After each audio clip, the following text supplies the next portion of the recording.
Legend has it that St Catherine and the Devil had a contest to see who would control the Isle of Wight. The Longstone's tall iron sandstone pillar was supposedly thrown by St Catherine from the down to the east, which bears her name. At over 4 metres high and 2 metres wide, this was a mighty feat indeed. The Devil's smaller stone fell short and he lost his wager. The final resting place of the stones is said to symbolise the triumph of good over evil.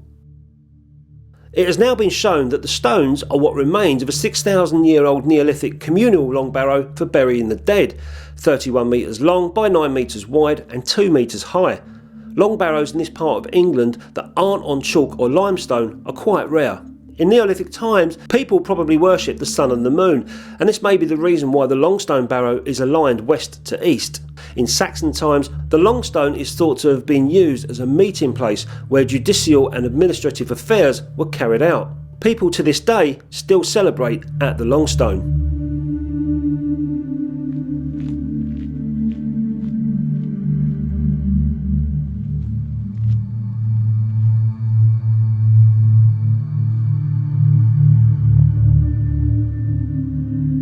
So I've just parked up. It's a fair old walk until I get there.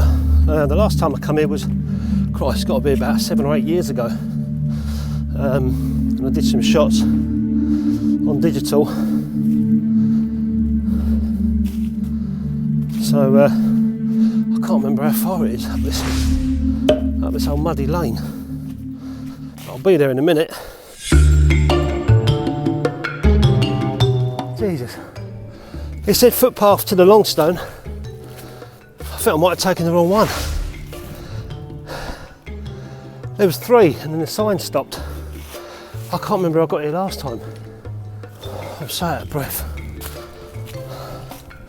I must, in the new year, do more exercise. Oh, this is barbed wire. I can't get over this. Oh, no. Oh, it's caught on me. Oh, you shitter. It's ripping me jeans. Oh, let's find another way. I'm caught on barbed wire. Oh. No. Oh, I think I'm free. Right. Oh, my bag's over there. Oh, this is daft. I think it's over there, but that barbed wire's in my way. Climb over that.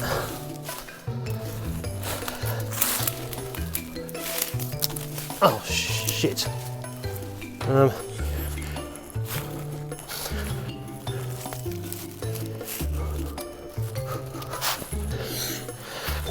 yes. That was escape from Alcatraz. Now I've got to find these stones.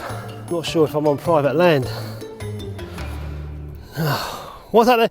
They signpost something and say it's that way, and when you walk that way, there's 3 paths, and you think, well, which one do I take? I've got the worst sense of direction in the world. My wife says to me, if you ever feel like you've got to go right, just go left. If I fell in a barrel of lollipops, I'd come out sucking my thumb. Shit. I found a path. And I just walked all the way from down there. And for an unfit person, that ain't clever. Right, I think it's up here. This is a path I remember last time. There it is over there, at that little houses.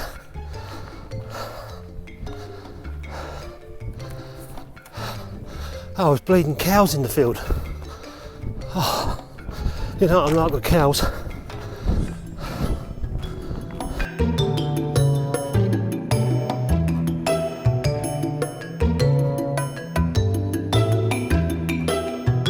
So I've got 2 cameras with me. I've got my Pinhole camera, which is loaded with Ilford's Ortho 80. I love that film to bits. And I've also got my Zeiss Ikon Nettar, which I've got a roll of Kodak Tmax 100, which you remember the last video I made trying out. They're both expired films.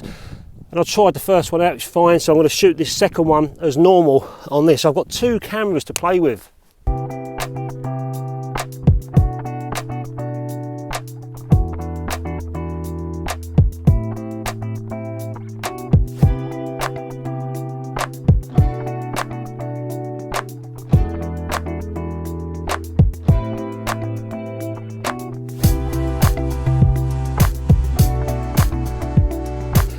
can't imagine what stuff went on. I mean, these have been here for thousands of years. You just can't imagine, you know, who put them there, why they put them there, or what even went on at the time, you know. I know that, like I said, every Halloween, usually people come up here and start dancing around it. I wouldn't fancy doing that.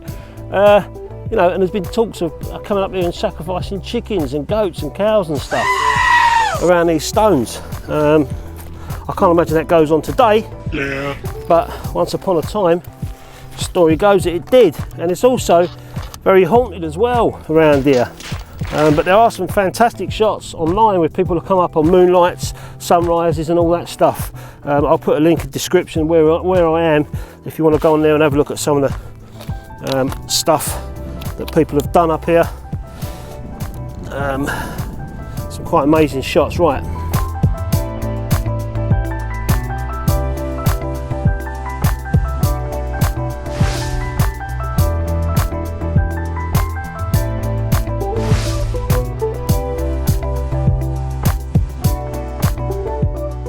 Excuse me, is the car park that way?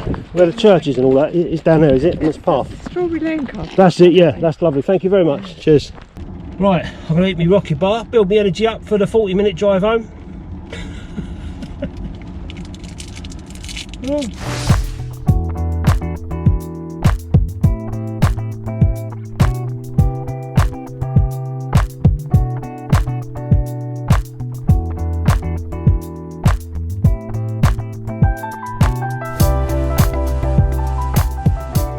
So that was all fun and games trying to find the Longstone. I actually asked those people which way was back to the car park, and they said it's this way, and then I realised I weren't even in that car park. I was in a completely different car park in the opposite way, so I ended up going back through the woods and over barbed wire again to get back to my car. It was quite a nightmare, but anyway, never mind. I'm back in my darkroom now.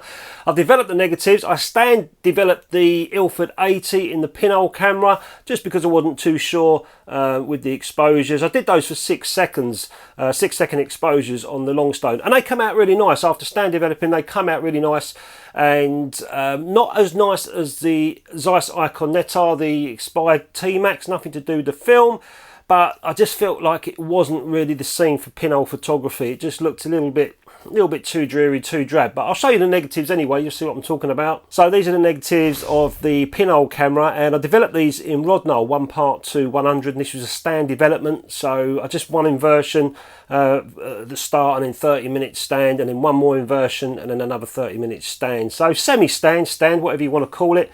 I call it a stand development process. So, but they come out quite nice. I did do some DSLR scans, but I wasn't over impressed with the pinhole shots. So I'm really glad that I did take the Zeiss Ikon Nettar. I mean, most of the negatives are all much of a muchness, but one of them I really did like. It was a shot with the Nettar, and you can see the Longstone there and the little tiny tree next to it. And I just thought the whole composition looked really nice. So that's the one that I'm going to be making a print of in the darkroom this evening. And I just feel that I need to pull a little bit of contrast out in those rocks. I don't really want the balance to be sort of flat. So I need to try and pop some contrast at the same time, try and keep the sky. So I don't know how I'm going to get around that yet, but let's crack on. We'll get on the enlarger, get the negative on there, have a look at some test prints and see where we go from there. So you can see I've got some cloud going on here. It's quite light. There's the rock there, this, the Longstone. Plenty of detail in the grass and the tree. So I just need to figure out where I'm going to go and try and make this print. Obviously this is going to be the most dominant part, is the rock, and I'll probably burn a little tiny bit down here. But I need to try and make sure that my blacks are black on this rock, and try and, you know, crunch the whites a little tiny bit just to make it pop.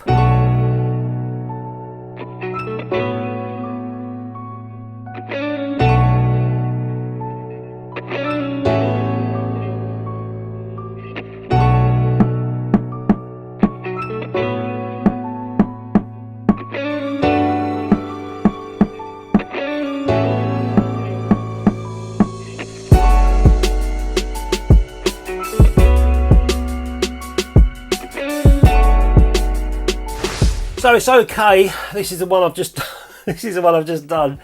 Contrast 0 on the whole. Blimey, my voice is croaking. Contrast 0 on the whole image for 9 seconds, but for 6 of those seconds I use my hand here to stop light getting to the bottom part, and then this dodge tool coming on the rock here as well.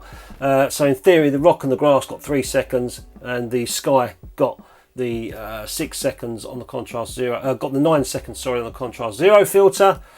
And then I used my little burn tool with the contrast 5, and I just weighed it across these areas here, trying to make them pop. But it's just where the contrast 0 has started to build up the highlights on the rocks, the contrast 5 then started to burn them back. So I'm pretty much at loggerheads, and then the bottom here with contrast 5, I just gradiented this part in at the bottom.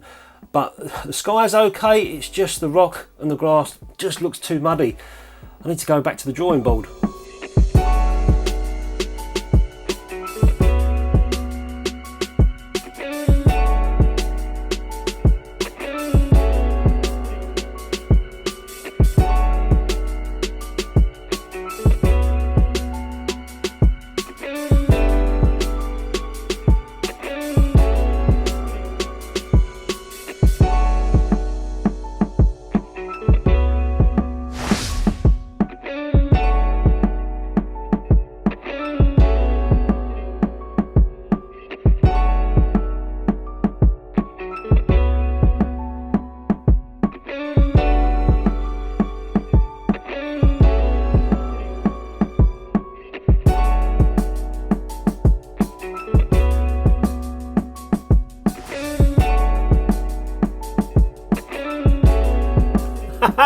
Finally, I've got a result. After all this mucking about, trying to get some detail out of the bleeding print, suddenly realised, hang on a minute, is my developer alright? So I did a developer test. My developer was pretty much on its way out. So I've just made some fresh developer, and all of a sudden, my test strips have started to come back to life. I was beginning to doubt it all, and I kept looking at the negs thinking, but the negs look fine. There's the test strips with the new developer. Now I've got some black and white going on, none of this muddy stuff. Oh, drives you up the wall.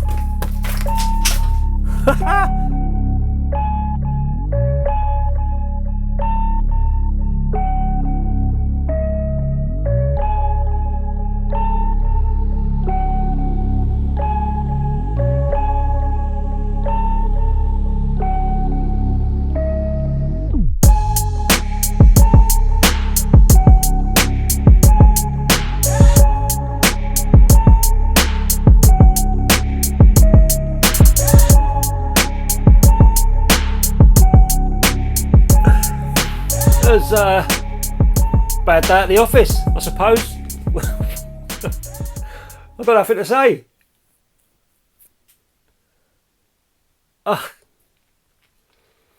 not often that I come out of here without a print that that beat me, but this has beaten me. It's the devil, the St. Catherine and the devil thing. I'm going to blame the devil on this one. He's come down and he's cursed my darkroom. But he won't beat me next time. Oh. Yeah. Those negatives, I kept looking at the negs and I kept thinking, they're fine, there's nothing wrong with them. I didn't want to make any prints of the pinhole ones, like I said, but I kept looking at the Zeiss Ikon negs, nice and sharp. They had plenty of detail in there, but I couldn't get no detail out of the prints. And I realised, I thought my developer's shot. So I did a couple of developer tests, bosh, went out, put new developer in, and then I started getting my contrast. Then I started getting detail in the final prints that I started to make, but I just couldn't burn that sky in. No matter what I did, the grass was fine, the rock was fine, it was the sky. I couldn't find detail in the sky unless I wanted to do some creative burning where I can, you know, purposely say I purposely put halos in there, but I didn't want the halo, so I've just put it down to a bad day, you know. A bad day in the darkroom. Who has a bad day in the darkroom? I guess we all do. But the first few prints, like I said, were muddy, and that was it. But I tried, and I even ended up, I wasted so much paper. I even went to start making templates from the old prints and tried to burn around it that way, burn the sky in that way, but it was just giving me too much halos. I know there is ways that you can sandwich negatives and all that, but I wasn't going to go down that route. It just wasn't worth it. I've got the neg. Another time in the future I might come back to it and try and see if I can make it work, because it is a nice photograph, it's a nice location, it's a nice scene, so it would be nice to get it right. But although the prints, you know, they do look nice, in my mind are just not right, or maybe I've just been in here too long. I've been in here over 3.5 hours now, playing around, playing around with these prints. Oh boy, I'm just sorry that I couldn't pull out a decent print for you guys at the end of it, but I guess the experience is worth more than anything else. You know, watch out for your duff developer. I'll catch you next time.